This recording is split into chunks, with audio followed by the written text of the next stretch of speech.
Lovely to meet you finally. I've been following your story, and what a story it is. We've got a lot of story to fit into a few minutes of conversation. Sure. So just tell us about that first time you came across Gobi. Yeah, so I was running a 155-mile race across the Gobi Desert, and Gobi actually joined me on day 2 of the race. These races are self-sufficiency races, so you've got to carry all of the food and kit you need to survive the week as well.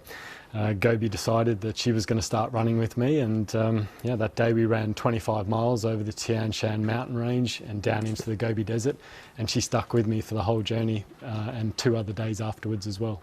So by the second day, or maybe the third day, you'd started to think that this dog is becoming something of a fixture, I guess.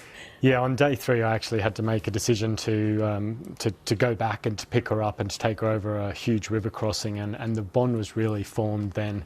I'm there to compete at these races and not to be chasing around after a little dog, and I realised then that she actually meant a lot more to me than just a stray dog.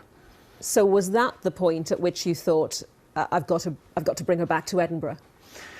It started then, and there was a lot of my past childhood, and I had a difficult childhood, and I could see that Gobi needed some help, and I could see very similarities into my own youth, and I thought I need to be the person to be able to change Gobi's life, and that's when I started to have these thoughts. And these races are a real mental drain on you, and you have so much time out there to think about things. I started to put into place how I could get her back to the UK.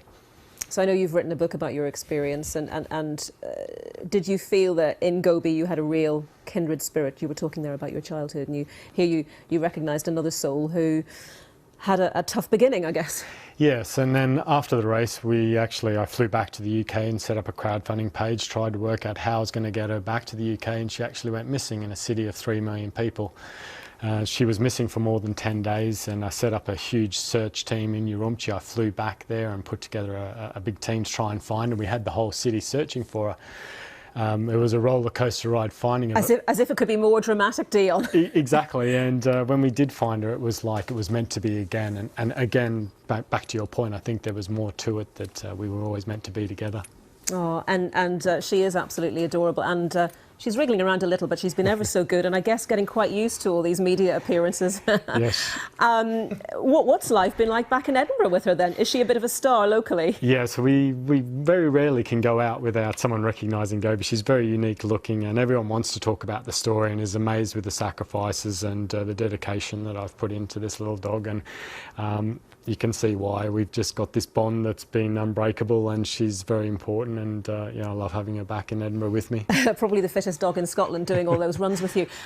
You're not quite sure what breed she is, are you? You think she's about 2, maybe 3, between 2 and 3, but you're not quite sure what breed? No, we think she's a mix between a Shih Tzu and a Pug, which is quite normal for dogs in that region of northwest China. So she's a small dog, but she's got a big heart, and for her to have run 77 miles of the 155-mile race was incredible. She really wanted to be with you. She did, and yeah, she chose the right person as well. It's been a phenomenal journey that we've both been through, and for her to be back in the UK is great.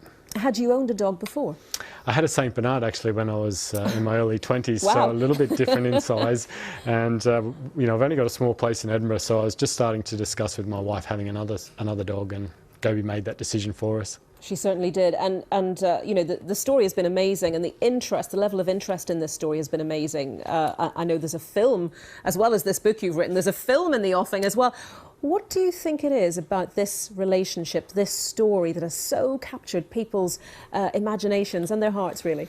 Well, I think over the last year, and of course recent incidents, that there's been such bad news and such sad news that people have been looking for such a lovely story, and they've been able to see the heartwarming story.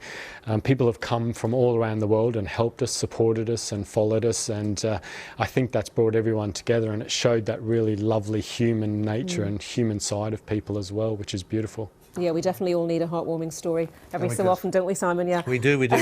You're sure it's the right dog? Absolutely. So when we walked into the room and she spotted me, she came running across the room and jumped up in my arms, and she was so excited, and I was in tears, and yeah, I knew immediately it was her, and we'd had a few false alarms before that, and it was great that it was her. Oh, well, it's been an absolute pleasure to meet you, Dion, and of course the lovely Gobi as well. She's been ever so well behaved. Thank you very much for talking to us, coming along to tell your story. Thanks again. Thanks very much.